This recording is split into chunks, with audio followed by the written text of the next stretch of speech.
So, in relation to Harry Maguire, sources believe a new contract will be agreed for Harry Maguire to stay at Manchester United for at least another season. Nothing is agreed yet. So that's coming in from Simon Stone. So it's getting, we've got something on Yan Diamonde as well. I forgot to mention that at the start. But it's getting closer and closer with this Harry Maguire deal. Now, I think we did discuss this end of last week, and I think it was about 55% saying keep Maguire and 45% saying no. I like these sort of things because, again, this is the sort of conversation I like to have where you operate in the alleyways of conversation instead of the extremities.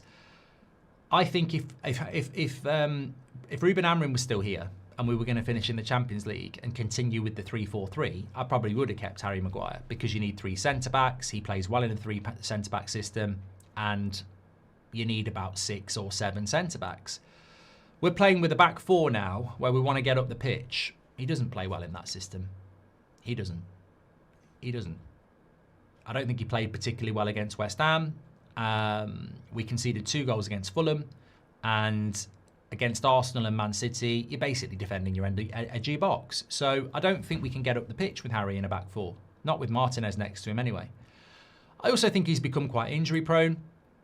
And I also think, quite rightly, he's going to want to start games next season. So if we're going into next season with Harry Maguire in a back 4, what does that mean for De Ligt, Yoro, Heaven? It blocks them. So I don't know why as a football club that's obsessed with money, you'd get somebody to stay for 100 grand a week, which still works out at 5 million a year, to block off young centre backs and play in a system that he doesn't really suit. The flip side of the coin is he's very popular in the dressing room. He's shown strength in adversity. There is an element of leadership there. I get that, but it's still £5 million a year, and it's still blocking off other players. So for me, it's a no. And it goes into what I was talking about last night. We need to be more ruthless, and being ruthless isn't always going to be easy, like Garnacho wore a Villa shirt, get out of a club. I think sometimes you've got to look at it and go, Delo is a great servant to the club, but you're not good enough. Goodbye. We have to start doing these things, and I don't think there's a lot of people in the fan base that want to do it or understand that we need to do it. There's still too much sentimentality for a team that's shit. Over the last 5 years, we've been predominantly shit, and there's still too much sentimentality around these players. If I gave you Hakimi for Delo, you'd do it. You'd do it. If I gave you Mark Gahey for Harry Maguire, you'd do it. But that's what the club should be doing. Not those specific players, but we should be upgrading players that aren't good enough anymore. But we don't.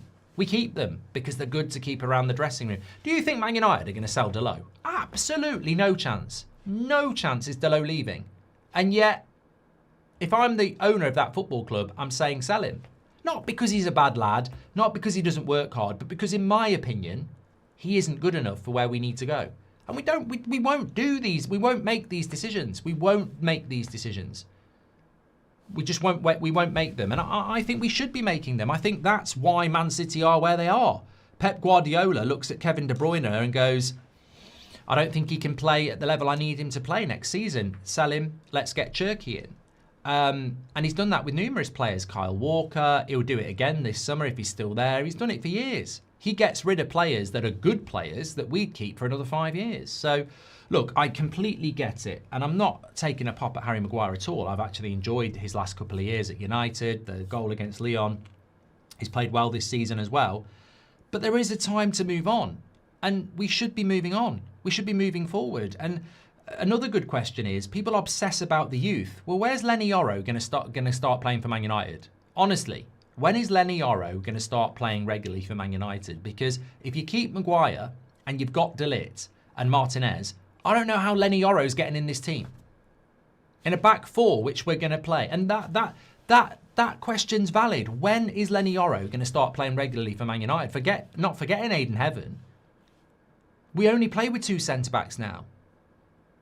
And you could say, well, Maguire and De Ligt will get injured. Okay, Lenny Yoro will play then, but you can't do that. He can't be an injury backup for 2 players. So I just think we've got to start moving on. And I don't understand Well, there's a very high chance Johnny Evans will be here next year as well. Can't he be the experienced centre-back that everyone looks up to as well? So I just think move on, save a bit of money.